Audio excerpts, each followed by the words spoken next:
rabbil izzati amma yasifun wa salamun alal mursalin walhamdulillahi rabbil alamin. Al-Fatihah. Alhamdulillah masyaitanir rajim. Bismillahirrahmanirrahim. Ya kana amda ya kana stain suratul mustaqim. Suratul ladzina an'amta 'alaihim ghairil maghdubi 'alaihim waladdallin. Ya, segera kita dengarkan kapuat, tapi supaya switch suasananya saya minta Kanjeng untuk membawakan satu nomor.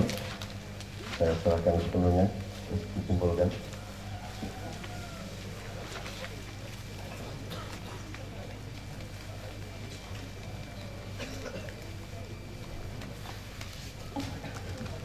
Ini malam hari ini Kiai Kanjeng pergelaran yang ke-3645 kalau tidak salah. Ya.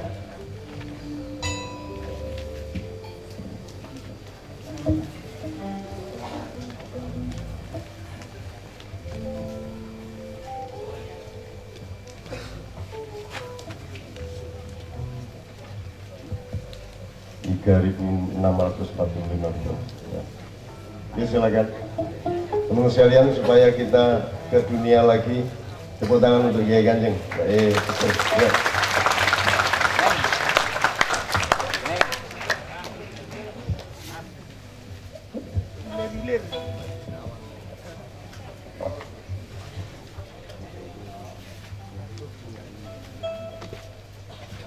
Ketepung.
Terima kasih Mbak Nia.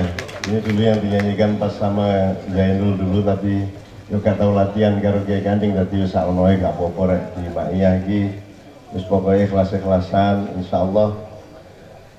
Alhamdulillah Kiai Kanjeng ini kan karena tidak pernah ikut negara, tidak pernah ikut industri, tidak pernah ikut apa jenenge kapitalisme, malah oleh Allah relatif diberi kemudahan-kemudahan terus karena otentik undangan-undangannya dari masyarakat. Anda tahu kan sekarang kalau pentas band lah kalau sih tali rokok wis gak oleh sponsorin di kampus-kampus wis saiki kalau pentas band, dan band ini pentasnya di kafe-kafe. Jadi sakno lah ya. Mulai Doni terus pindah nang Kiai Kanjeng. Di mana main di kafe, main 13 lagu 75.000 gitu. Nah, ini kan gak ada apa-apa kan lumayan.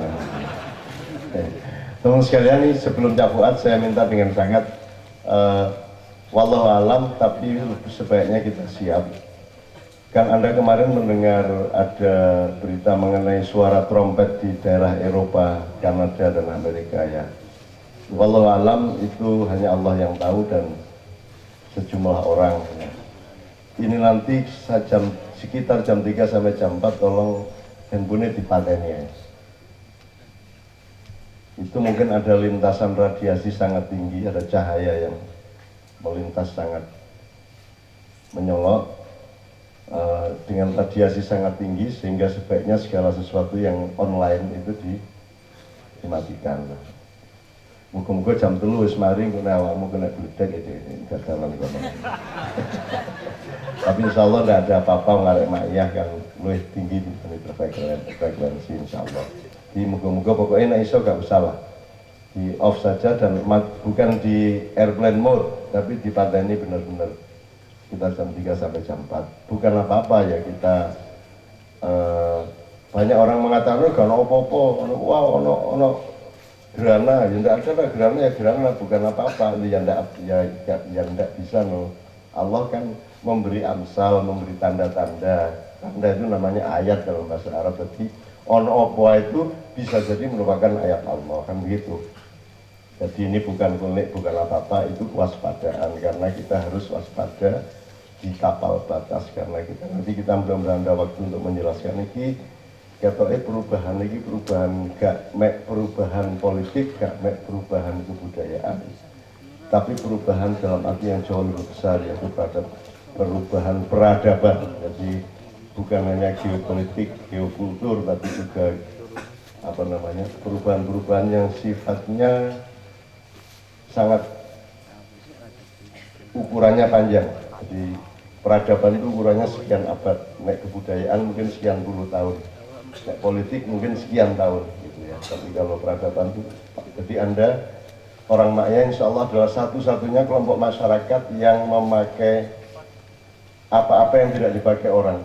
Anda bergerak jelas pakai ilmu dan Anda setia kepada ilmu. Anda tahu negara ini sudah tidak pakai ilmu lagi. Tidak ada keputusan yang berilmu lagi. Jadi ilmu wis hilang, derajat wis hilang, harta benda ya wis entekno, dilungkas tambah entek nemen. Jadi insya Allah jangan duwe sandang pangan lah Mas, ya kos-kos ya. Ya, bisa mangan, tapi kan tetap mending gak mangan timbangane gak berpakaian. Milih ndi kan? Mangan tapi muda tapi gak mangan, milih ndi? Mulai disebut sandang pangan, bukan pangan sandang. Karena sandang itu martabat. Jadi nek kon masih mangan di restoran tapi nek muda kan wis. Nah, mulane sandang pangan. Jadi saiki milih saiki. Muda tapi mangan tapi muda ta gak muda tapi mangan. Bingung kan ya. Aku ora pilihanmu ya gak muda ya mangan, aku nek karepmu. Iya mangan nek geragas gitu. Enggak, ini teman-teman kita akan sampai kepada pilihan-pilihan sangat besar, dan Anda datang ke sini ini sebenarnya Anda sudah tergolong oleh Allah. Innaka la tahdi man ahbabta walakinnallaha yahdi man yasha. Anda dipilih Allah untuk menjalankan sesuatu yang diperlukan oleh masa depan yang orang lain umumnya tidak menjalankannya. Insya Allah Anda adalah para pejuang-pejuang dan penegak peradaban baru. Insya Allah tidak hanya berlaku Indonesia tapi juga berlaku internasional. Cak Fuad saya kira bisa memberi penjelasan-penjelasan beberapa hal mengenai hal itu, karena beliau kemarin cerita kepada saya mengenai situasi di Arab, kebudayaan Arab, bahasa Arab dan sebagainya. Nah, kebetulan ini mohon maaf Cak Fuad, kebetulan kemarin tamunya di Jogja itu kan teman saya yang juga datang ke sini, namanya Ismail Malakalu dari Flores tapi tinggal di Malaysia, di Sabah, dan anaknya dia kan memang namanya agak gawat-gawat. Anak yang pertama Muammar Gaddafi, anak nomor 2 Imam Khomeini, anak nomor 3 itu perempuan dikasih nama Jawa, lupa saya, pokoknya nek wedok kayak jeneng Jawa, nek lanang dikasih jeneng sing gak kabeh. Muammar Gaddafi, Imam Khomeini, Kahar Muzakkar. Anda belum tahu, Anda tahu nggak Kahar Muzakkar? Kahar Muzakkar itu pemberontak dari Sulawesi yang sangat terkenal dulu bersama Kartosuwiryo dari Jawa Barat, gitu ya. Terus setelah itu dikasih nama Al Kausar. Terus 2 anak yang terakhir namanya Muhammad Israfil, yang terakhir Ahmad Israel. Nah, ini apa ini? Iki kata iki trompet iki soalnya Israfil mari teko Jogja. Nah, terus trompetnya dijajal-jajal, latihan. Latihan trompetan, nama ringunu kait adiknya teko lah ngono sih. Israel lagi medeni rada niki. Mulane tak dongakno kabeh arek makia kor Gusti Allah diulur sampai peradaban baru nanti terbangun. Amin ya rabbal alamin. Bismillahirrahmanirrahim. Cak Fuad mohon diuraikan semua yang kami sangat butuhkan. Setelah itu tetap nah iso juga diselingi kiai kanjeng sebebas-bebasnya, kata kongkon opo-opo monggo, kata membunyikan apa sing keras juga opo-opo, wong iki arek metal kata.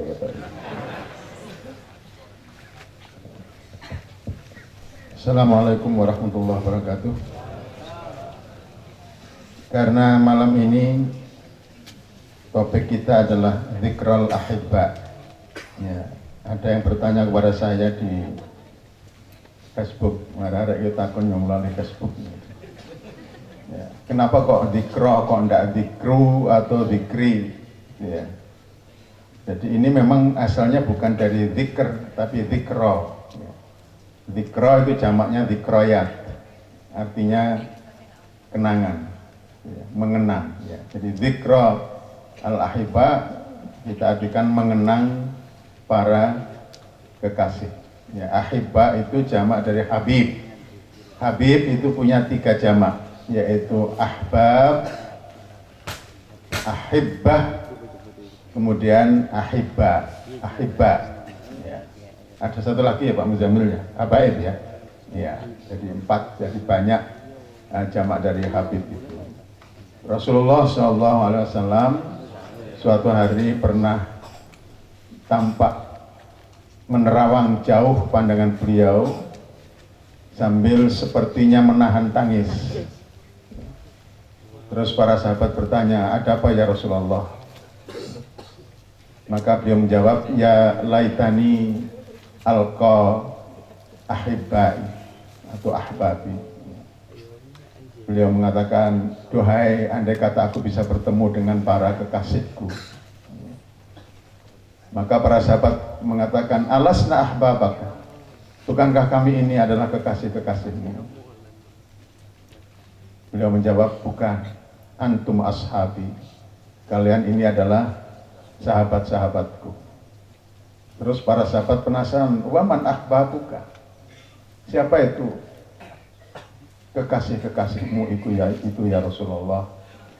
Mereka mengatakan, Rasulullah mengatakan, mereka adalah alladzina yu'minuna bi wa yuhibbunani wa hum lam yarawni.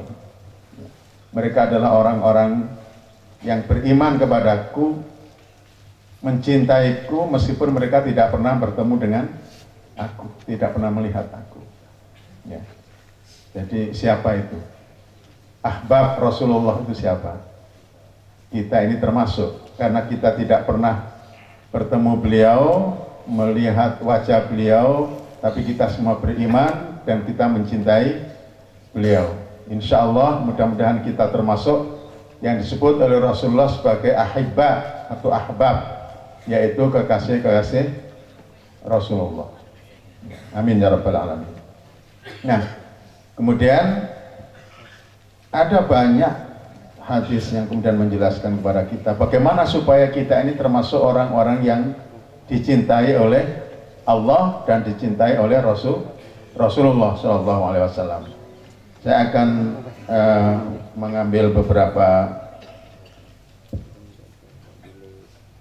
referensi untuk saya baca hadisnya supaya tidak salah, karena hadis ini kalau salah nanti saya dimaki banyak orang. Sekarang ini kan setiap hadis itu selalu ditanya ini sahih apa enggak, ya, ini siapa perawinya dan sebagainya. Sebelum itu dalam Al-Quran surat Az-Zukhruf ayat 67 Allah berfirman, Al-akhillau yawma idin ba'duhum li ba'din aduun illal muttaqin. Al-akhilla itu jamak dari khalil. Khalil itu adalah sahabat. Sahabat, orang-orang yang bersahabat itu nanti pada hari kiamat ba'duhum li ba'din adu, satu sama lain akan menjadi musuh. Di dunia tampaknya bersahabat, tapi nanti di akhirat mereka akan menjadi musuh. Illal muttaqina, kecuali orang-orang yang bertakwa. Jadi ini Allah menegaskan di dunia ini banyak orang yang tampaknya bersahabat semikian rupa, tetapi nanti di akhirat justru mereka akan menjadi musuh, ya, saling bermusuhan. Mungkin kita sekarang bisa mengatakan, ya Allah, tidak usah nunggu di akhirat, di dunia saja sekarang sahabat, besok sudah menjadi musuh, ya toh? Mengapa? Karena masalah kepentingan, karena masalah dunia. Ya. Kemarin jadi sahabat, sekarang musuh, besok bisa menjadi sahabat lagi, ya. Tapi nanti selesai pilkada musuhan lagi, nah kan gitu. Ya. Nah, jadi itu yang dikatakan oleh Allah, apa yang nanti akan terjadi di akhirat. Ya. Kemudian ini dilanjutkan dalam sebuah hadis, waqad rawat Tirmidzi anna a'rabiyan ja'il Nabi sallallahu alaihi wasallam. Seorang Arab Badui datang kepada Rasulullah dan bertanya, "Ya Muhammad, ar-rajulu yuhibbul qauma wa lam yalhaq bihi." Wahai Muhammad, ada orang yang mencintai orang lain atau mencintai suatu kaum, tapi dia tidak pernah berjumpa dengan orang itu atau dengan kaum itu. Maka Rasulullah menjawab, almar'u ma'a man ahabba. Seseorang itu akan bersama dengan orang yang dia cintai. Bersama dengan orang yang dia cintai. Nah, mendengar hadis ini, para sahabat kemudian bergembira sekali, ya, termasuk Ibnu Mas'ud mengatakan, tidak ada hadis yang lebih aku sukai daripada hadis ini. Karena hadis ini menegaskan bahwa aku akan bersama orang yang aku cintai nanti di akhirat. Aku mencintai Nabi, berarti nanti aku akan ketemu Nabi dan pasti di surga. Aku mencintai Abu Bakar, kata Ibnu Mas'ud, aku mencintai Umar, dan itu berarti aku akan bertemu dengan beliau-beliau nanti di surga. Nah, jadi inilah nanti yang ada kaitannya dengan mahabbah fillah. Bagaimana kita itu membangun sebuah persahabatan semata-mata di dalam Allah, fillah. Persahabatan di dalam Allah. Di dalam Allah itu dijelaskan untuk Allah, ya, untuk Allah, semata-mata untuk Allah. Kita lanjutkan beberapa hadis yang lain. Ya.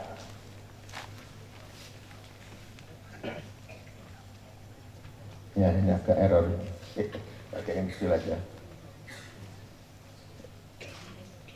Saya lanjutkan.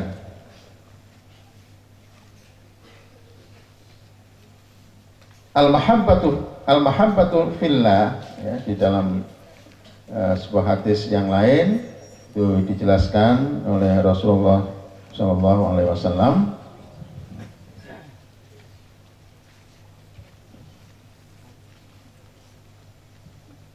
Ya, mohon maaf. Sabar ya.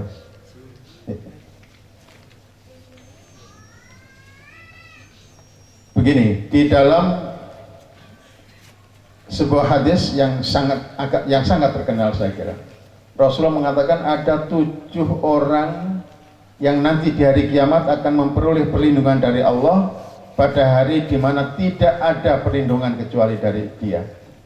Ya. 7 orang itu yang saya ingat misalnya satu, imamun adil, imam yang adil. Ya.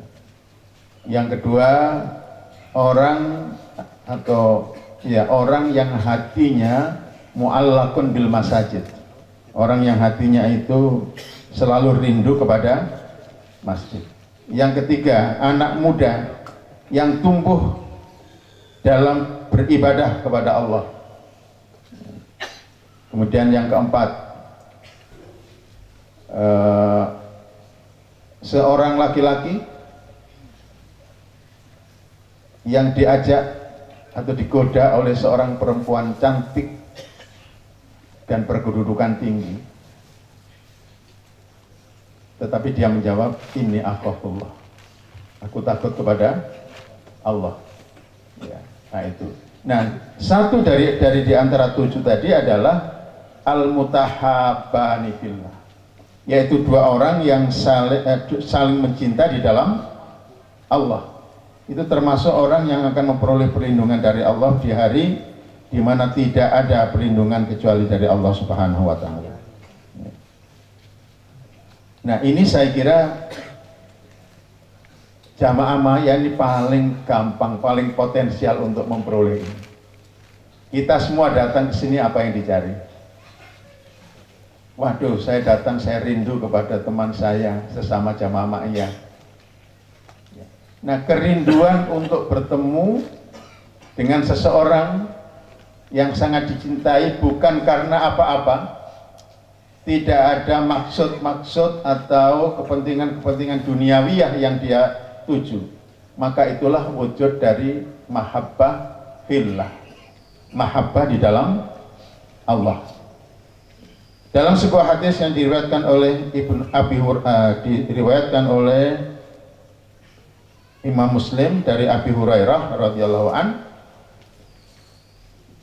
Rasulullah SAW menjelaskan, anna rajulan zara akhon lahu fi qaryatin ukhra. Ada seorang yang pergi mengunjungi saudaranya atau temannya di kampung yang lain. Fa arsadallahu ala madrajatihi malakan. Maka Allah kemudian mengirim seorang malaikat untuk mengikuti perjalanan orang tadi itu. Falamma ata alaihi qala. Nah, setelah malaikat itu melihat bahwa orang yang sedang berjalan untuk mengunjungi seorang yang lain tadi itu sudah berada di suatu tempat yang tidak jauh dari tujuannya, malaikat kemudian turun dalam bentuk manusia dan bertanya, aina turid? Anda mau kemana? Orang tadi menjawab, uridu akhan li fi hadhil qaryah. Aku ingin ketemu temanku, saudaraku yang ada di kampung ini. Qala, malaikat bertanya, halaka alaihi min ni'matin taribuha. Apakah kamu punya tujuan-tujuan khusus tertentu, misalnya untuk memperoleh manfaat atau untuk suatu keperluan perdagangan yang akan memberikan keuntungan bagimu dalam kunjungan ini? Orang itu menjawab, la, tidak.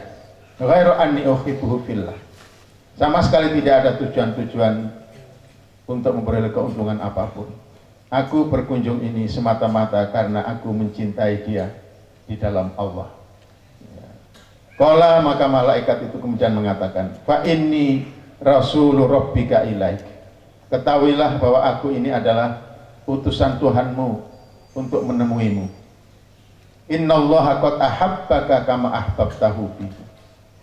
Allah menyatakan sesungguhnya Allah qad ahabbaka, sangat mencintaimu sebagaimana kamu mencintai saudaramu itu fihi, di dalam Allah.